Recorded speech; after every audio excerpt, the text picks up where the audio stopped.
I can understand English, but I can't speak it fluently. Hello, students.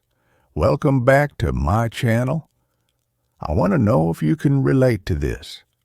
I can understand English, but I can't speak it fluently. I receive so many emails and questions from students, and the vast majority of them, in one way or another, make this same point. Do you feel that you spent hours, days, years studying English, but suddenly, when you have to speak, you go blank? The words don't come. You forget all of your grammar. You stumble over your pronunciation, and your vocabulary goes down the drain. To go down the drain is an idiom meaning to disappear. Well, this lesson is for you. I am going to help you break free from your current struggles with spoken English, and I'm going to help equip you with practical skills to strengthen your confidence in speaking English fluently. Now, before I discuss why this happens, because we have to know why before we can work to solve the problem. So, this lesson won't just improve your English skills. We can also work on your listening skills, your pronunciation skills, and your vocabulary. At the end of the video, you can test your understanding. It means you can ask any question on comment. Okay, let's go back to the question. Why do so many students feel they are able to understand English but are unable to speak fluently when the moment arises? Well, this is mostly related to the fact that understanding a language requires the use of receptive skills, listening and reading. Most English learners focus on language input, like watching films, YouTube videos, TV shows, all in English. They listen to English-speaking podcasts and read books in English to immerse themselves in the language as much as possible. This is fantastic. Lots of us do it and don't stop doing it. It's a great way to build vocabulary and to gain a better overall understanding of how the language functions. But, and there's always a but, this doesn't do so much to increase your fluency when speaking, because in contrast, speaking requires the use of productive skills. You need to take a more active role in your studying, and by that, I mean practice. You need to focus more on output, using the language rather than just taking it in. We need to have a good balance between the two. But unfortunately, language output can be much harder to find than language input. It's not so free and easy to go to an English-speaking country, find a personal English tutor, or find an English-speaking best friend. This is why I meet so many grammar geniuses, students whose knowledge of grammar is higher than most native speakers. However, they just can't speak. They know all of the theory, but when it comes to the practical, they struggle. Today, I have 6 practical tips for you. The first one is completely free, and that is talk to yourself. This is something I actively did when I was learning Spanish. One of the simplest things you can do to increase your output is to talk to yourself. And you can start right now. It could feel a little bit strange, but it's truly magical how well talking to yourself works to improve your fluency and fluidity. Plus, you do it all day long anyway, so why not do it in English? Most of us, not all of us, have a little voice in our head when we think. Some people don't have this, but most of us do. This little voice probably speaks in your native language. See if you can come up with an English alter ego for your inner voice. If you can't find that inner voice, you're going to have to speak out loud. I am watching TV. I am washing the dishes. I am picking up the plate. I am scrubbing it with a sponge. I hope my husband brings home pizza for dinner. Now, I really recommend speaking out loud because you need to practice creating new sounds and feeling how words are formed in the mouth. But narrating in your head is a great way to start, and it's a good thing to do if lots of people are around you. This slight adjustment can help you significantly increase how much you use English during the day, and it's especially useful if you don't have anyone to practice speaking with and you can't afford to hire someone to practice speaking with. Now, I want to make a further addition to this point, and this is a way you can supercharge your vocabulary. No joke, I used it myself. This was one of my first videos on YouTube, actually, on how to drastically increase your vocabulary because it works. As you are narrating in your head or out loud everything you do in your day, watch out for when there is a specific word or phrase that you just don't know in English. Keep a vocabulary diary. I think back in the day, in my first video, like 7 years ago, 8 years ago, I told people to write it down in an actual notebook. Nowadays, there are apps for that. You can use your Notes app. You could program your smartwatch to take in your voice.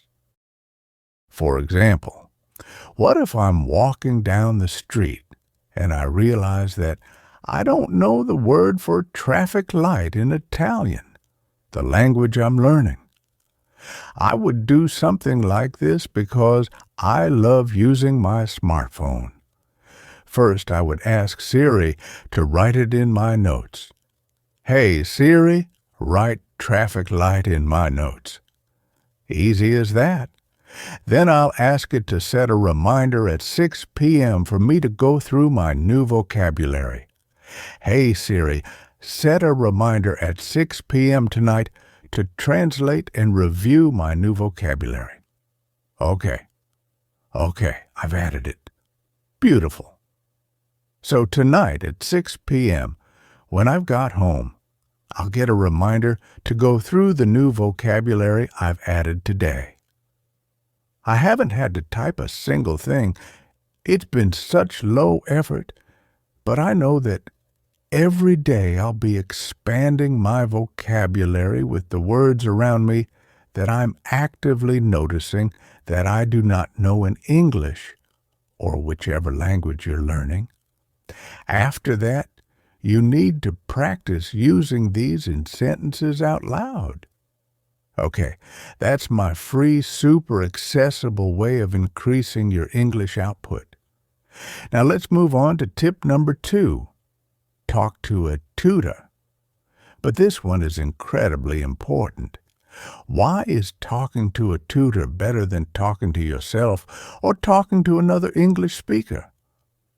3 things, in my opinion. You can say to a tutor how you would like the conversation to go.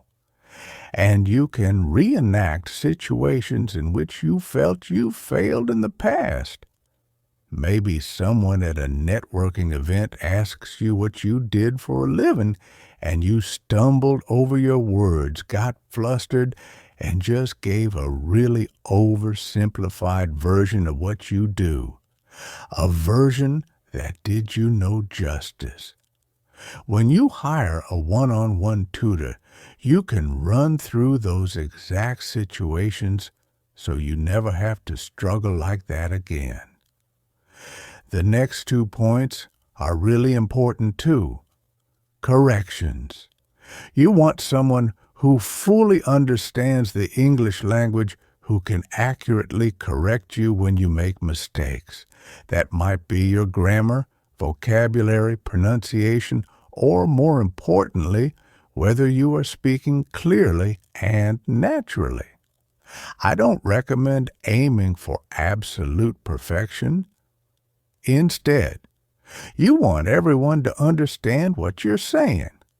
And number 3, you're in a safe space with a tutor to request feedback, to make mistakes. You're not going to be ridiculed. You're not going to feel embarrassed. A personal tutor is someone who experiences mistakes with English learners all the time. It's literally their job. And because of all of that experience, they can give you targeted advice to make quick improvements. Now, let's think back to our school days. We all had a teacher that we didn't like. We didn't like them. They didn't like us. We didn't get on. I had multiple teachers like that. Some of them absolutely should not have been teaching children when they so obviously hated children. So for many students, the fear of finding the wrong tutor gets in the way of actually finding the right one because, unlike school, this is something that you are personally paying for. You're making an investment, so to spend an hour with a teacher that you end up not liking, that's an expensive mistake. Now, here's where I think I've got a really good solution for you in more ways than one. 2 ways, actually. Have you ever heard me mention LanguaTalk before? This is a company that I liked so much, I decided to become a part of it. So technically, I'm sponsoring myself here. I truly think that LanguaTalk is the best online language tutor platform, and this is how it relates to this lesson. When you first start browsing through the English tutors on the platform, firstly, you can rest assured that they are of incredible quality. LanguaTalk has an incredibly strict screening process. Well below 10% of applicants get accepted onto the platform. Then, you can filter by their availability, the country they're based in for time zone, the price per hour to make sure it fits with your budget, and also your motivation, whether you're learning for your career, because you're moving to a country, or because you want to pass a specific exam. Then, you'll see all of your suitable tutors appear, and every single one of them has a video. So you can go through your own filtration process and make sure that it's someone you will connect with. Then, you will see this button here, and this is really important. Nearly all of the tutors on LanguaTalk offer a free trial session, so you can make sure you're right for each other. That completely eliminates the risk of paying for a session with someone that isn't right for you. Then, if you want to be extra sure, I'm giving you a $10 lesson credit for free.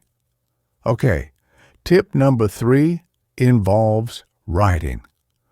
One of the best ways to get yourself prepared for speaking in any situation is to write down what it is you would like to say before speaking.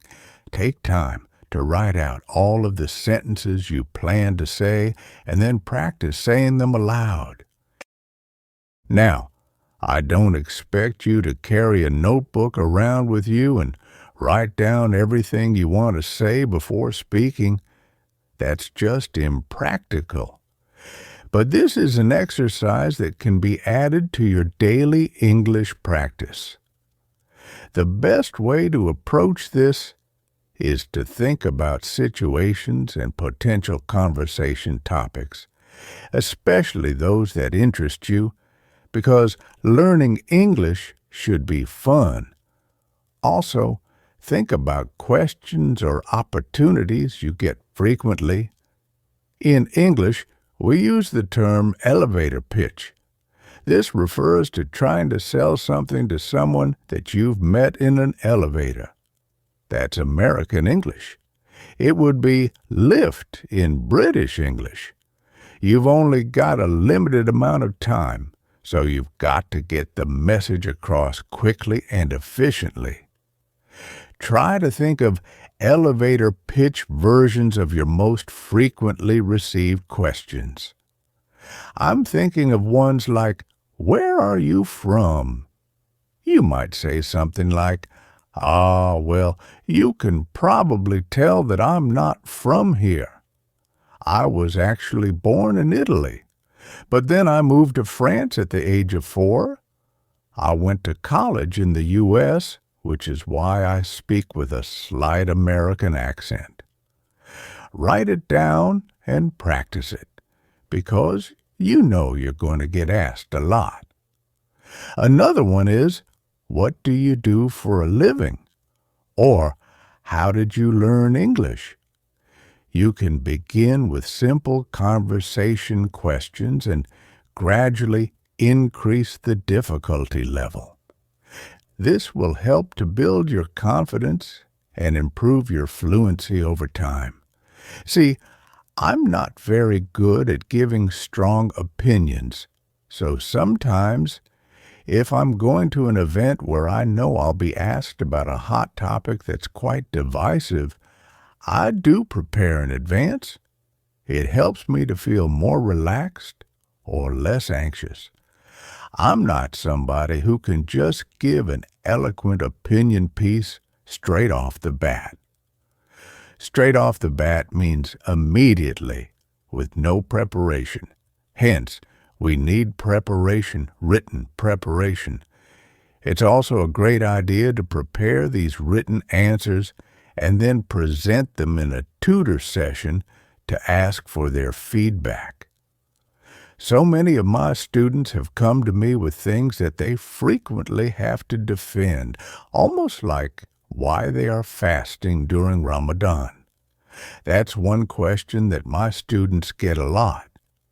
Same with why they wear a hijab, why they are vegan and choose not to consume animal products, why they chose to leave their country when they love it so much. There are loads of really difficult questions that you might want to take a step back and think about to be able to give a true answer that you're really proud of and comfortable with. The biggest one, the one I get most frequently, is, of course, self-introduction. I have an entire video about this that I will leave below in the description. In that video, I explain all of the necessary steps for preparing notes to introduce yourself confidently and fluently. Okay, number 4. This is something I've said time and time again, and I wholeheartedly believe that it is the correct way forward. Focus on fluency, not perfection or not accuracy. Fluency over accuracy every single time. You need to be understood, not applauded as a grammar genius. To me, this means that you need to start to feel comfortable making mistakes. If you avoid speaking with people out of fear of making mistakes, you're going to have nothing to learn from. You're starving yourself of opportunities. No one wants to make mistakes. It's embarrassing, and it can cause us to lose confidence. Learning and speaking in another language is a very personal, sensitive topic. But getting out of your comfort zone and making mistakes while speaking is genuinely one of the best things you can do to improve your fluency. And if you can, not everyone can, but if you can, try to have a sense of humor about it. See this as an opportunity to laugh with yourself, not at yourself. Some of my best anecdotes in Spanish come from the mistakes I made while learning Spanish. I love those stories. They're so special to me. They're great ones that I can get out at any dinner party when speaking in Spanish, and I can have the entire room laughing. I chose not to be embarrassed in the moments where I made those mistakes. I chose to take a step back and laugh at the hilarity of the situation. Now, I understand it's not that way for everyone. I learned Spanish because I wanted to learn Spanish. I liked Spanish. I liked learning it. But lots of people learn English because they feel they have to. They cannot progress in their life until they have acquired the skill of speaking English. So I understand how it's a bit harder to laugh at yourself when you don't even want to be learning the language in the first place. So, at the very least, see it as an excellent learning opportunity. And the good news is that most English speakers and other English learners are usually pretty willing to help when you need it. You just have to ask. If I talk to a non-native speaker and they make lots of mistakes, I will not correct them unless they ask me to. So, if you do want those corrections, you can say, by the way, if I make a mistake, you can let me know. And then, to go back to point one, I really suggest that you keep a notebook or your smartphone ready to take notes whenever you receive a correction or just after you receive the correction, so that you can review the information later. Number 5 is not for everyone, but it works really well for some students, and I've seen it in action. And it's awesome. It's shadowing. Shadowing means copying other English speakers. It's imitation. When you are purposefully learning new words or just casually watching a video, repeat what you hear. You don't need to be thinking about sentence structure or verb tenses or grammar in general. Just repeat the words and sounds. By repeating the words and phrases, you're activating your mind so that you can obtain new information, understand the speaker more easily, and improve muscle memory for forming words, and practice natural word stress and pronunciation. I've noticed a few of my students involving me in shadowing. They listen to the video, and then they try to repeat exactly what I say in the exact way I said it. Again, it's not for everyone, but it's really effective. If you do want to try it, it's a big topic.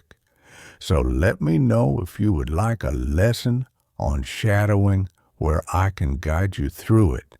And I'd be more than happy to put that together for you. Just let me know.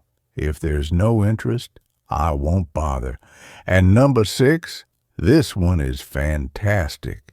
It's something I make all of my students do at the start of our pronunciation courses. It is to record yourself speaking. Have you ever heard a recording of yourself speaking in your own language and felt really surprised at how you actually sound? I had this. Used to make radio shows when I was a child, recording onto tapes, so vintage, and then CDs. Yeah, CDs after. And I was amazed at how different my voice sounded. I always thought I sounded much posher than I felt. And this disassociation with your own voice and the way you sound is really important when learning another language. I felt so embarrassed, and I cringed a lot at how formal and so British I sounded. But now I feel really confident. I know exactly what I'm going to sound like. It's no surprise to me.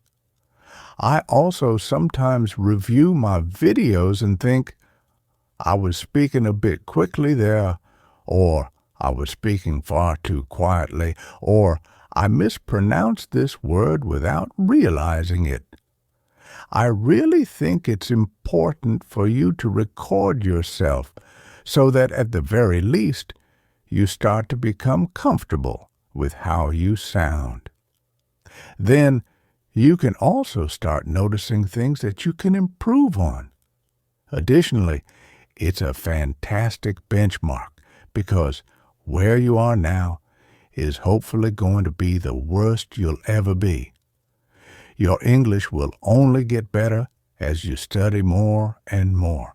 Hopefully, in a year's time, you can play the recording that you'll surely take after this lesson and think, oh, my word, bless me, I was trying so hard, but I've improved so much since then.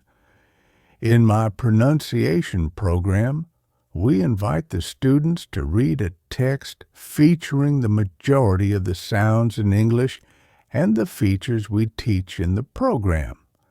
They record, they can post it in the group, or they can keep it privately, and then they record again at the end of the 12-week program to notice the difference. This is so important because sometimes you improve without realizing it. So this is my little challenge to you, and it includes point 3, actually, which involves writing down your frequently asked questions. Choose a frequently asked question, probably your self-introduction or what you do for a living. Record yourself reading it. Save it somewhere where you know you'll be able to access it again, and then set yourself a reminder for 1 year from today. In 1 year's time, I'd like you to record that same text again and see how much you've improved. Then, will you promise me one thing? You will come back to this video in 1 year's time and let me know whether you noticed a difference. Okay, that is it for today's video. That was a long one. You can use it for your listening practice. Very important for testing if you've truly retained what you've learned. Thanks for watching. I will see you soon for another lesson.